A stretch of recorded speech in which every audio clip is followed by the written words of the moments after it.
Hi, Kevin here. Today's recipe is an experiment. I'm going to take some leftover pot roast and I'm going to put it in an all butter pastry crust. And then I'm going to fold the crust over the filling, bake it off, and we'll see how it turns out. Deliciously, I hope. Anyway, here's the crust. Now I'm going to make the crust in the food processor just as I always do. So you start with 1.5 cups of all-purpose flour.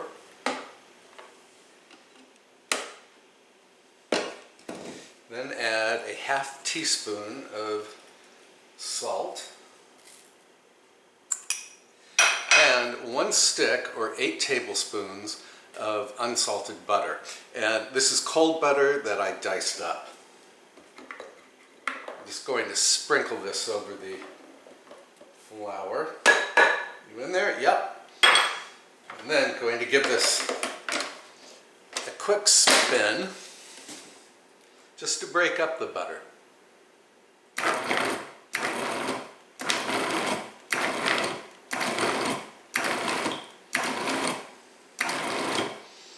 And then bang the top down because there's always flour that tends to blow out when you remove the lid.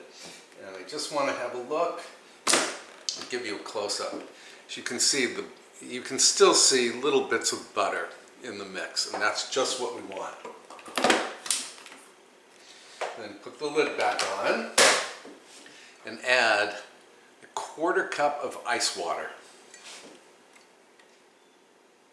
And I'm going to add this through the feed tube with the machine running. So cover your ears.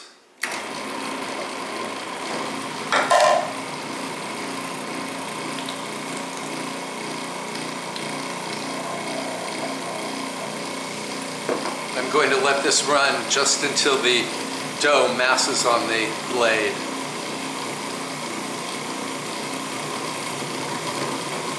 Getting there.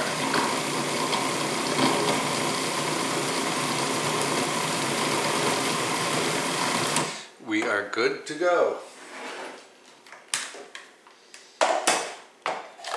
Yeah, I always make pie crust in the food processor because it is the easiest way to make pie crust. And then let me move you over here.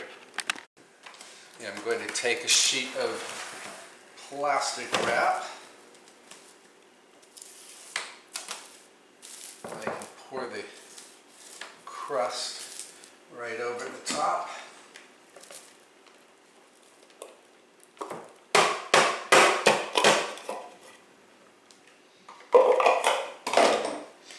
And then I want to gather this into a ball, just a rough ball. Pick up all the little stray bits.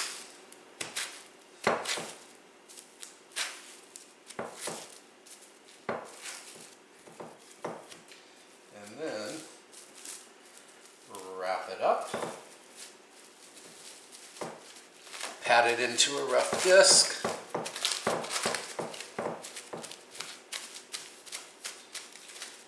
And then this goes into the refrigerator. Today I'm just going to leave it in there for about 30 minutes. And by the way, if you want to make a lot of pie crust this way, you can store the crust like this in the freezer for 6 months or until you know what freezes over. Okay, we'll be back.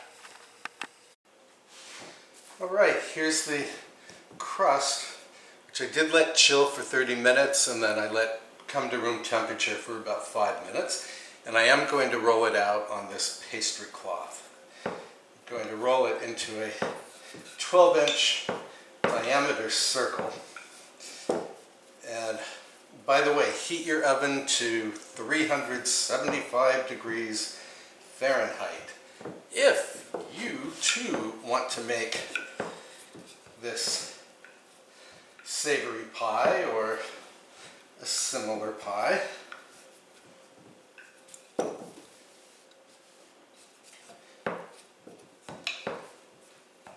Okay, well this is going to take me a minute, so I'm going to turn off the camera and I'll come back when I've finished rolling out the crust. Alright, almost finished here. I wanted to mention that this is the only crust recipe that I trust. It's also the only crust recipe that you really ever need. I mean, the thing is really easy to roll out. It rarely cracks. Here we go. And if you have a pastry frame, you'll find the crust is super easy to roll out because nothing will stick to a pastry cloth. Alright, then I'm going to transfer this to a baking sheet lined with parchment.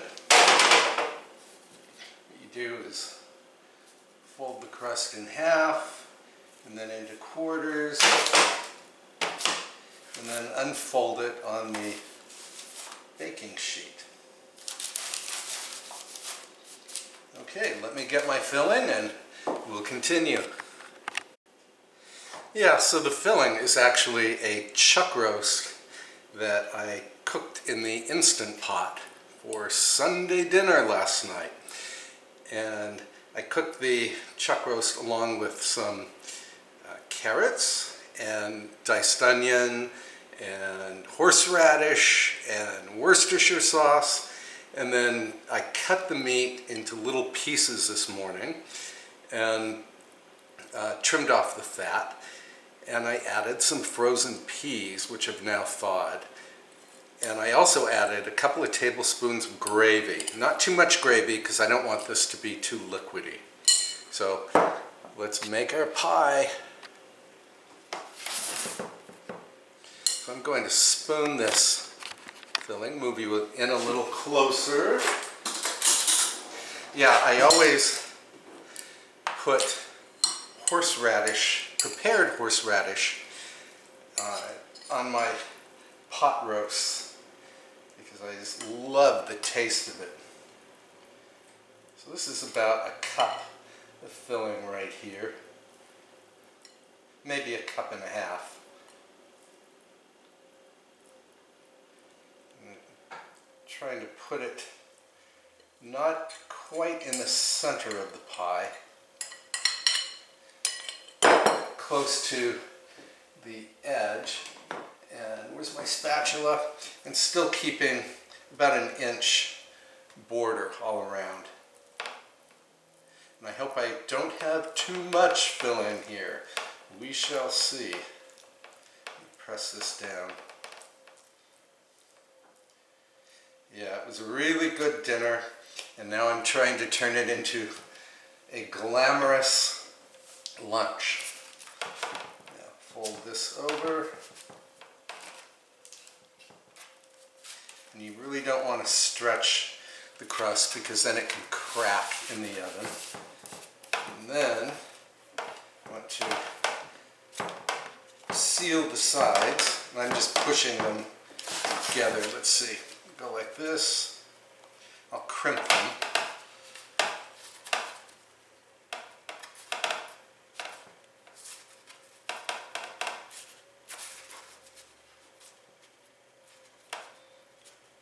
This is kind of like making a giant empanada. Then I'm going to fold this part over. You want to get a really good seal so that the juices don't run out. At least that's the goal.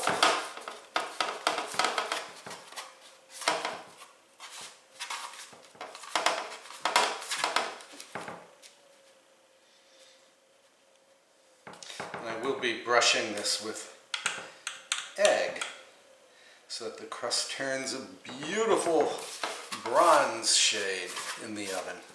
And then, for added insurance, I'm going to take a fork and just push into the crust.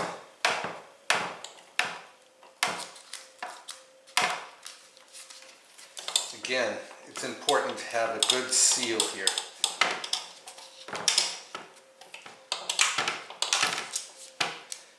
And only time will tell how perfect my seal is. Okay, then I'm going to brush this with one beaten egg, or one egg beaten. Yeah, I really don't like these silicone brushes for applying egg wash. I prefer the bristle type. Except after I bought a whole bunch of these silicone brushes, of course I threw out my bristle brush.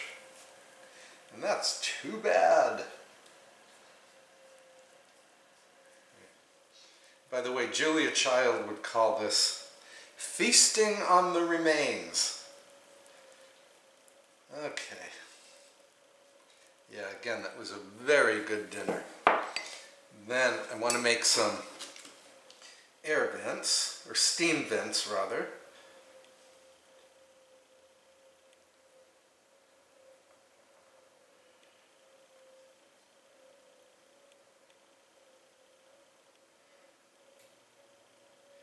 There, I have 9 little openings. Okay, I'm going to put this in the oven for 25 to 30 minutes. Hi, Tiger. That's Tiger, my cat, offering her opinion on this lunch.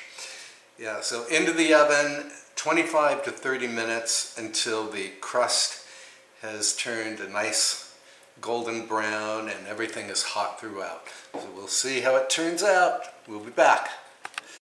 And here it is, fresh out of the oven. I did bake it for 40 minutes, and I think I could have increased the oven temperature to 400 or even 425. Anyway, it's beautifully browned and it smells terrific. So I'm going to let it cool for a bit and then we'll cut into it. All right, I transferred the pie to this carving board, and now let's cut into it. And by the way, I think this is large enough to serve 3 people. Nevertheless, let's see. Do I want half? No, I'll take about 1/3 for me. Well, it's cutting very well. And that crust, oh, that crust. Okay, I'm going to serve this, let's see, alongside some spinach, baby spinach leaves that I've dressed with olive oil and lemon. Let's have a taste. It's piping hot. Oh, this crust, it's flaky, just absolutely gorgeous. I swear you could fill this crust with a sweaty gym sock and it would still be good. Bottoms up.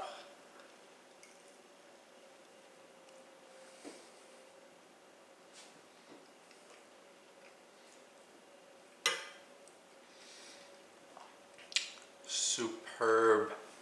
And this was just an experiment. Holy cow. Really wonderful. Well, should you find yourself with some leftover pot roast, this is the way to serve it. In an all butter pastry crust. Well, I will put the list of pie crust ingredients in the description box below. As for the filling, well, you might do pot roast your own special way, so I won't list all of the ingredients in mine. But I hope you'll give this pie or similar pie a try, and I hope you'll post a comment below because I love hearing from you. And also, please like and subscribe to this YouTube channel for more delicious recipes. And I will see you very soon. Again, this was just an experiment, and I'm so glad that it turned out really, really well. Okay, bye for now. Oh, and for those of you who have asked to see her, she's squiggling around. Hey, here's Binky, baby. She has grown. Well, she is growing like a weed. Say hello. Hi, YouTube. Yeah, she's so cute. I clipped her nails last night, so she can't do too much damage. Anyway, are we going to eat our pie? Are we going to eat our pot roast pie? Yes, I think so. Okay, we'll see you soon. Bye-bye.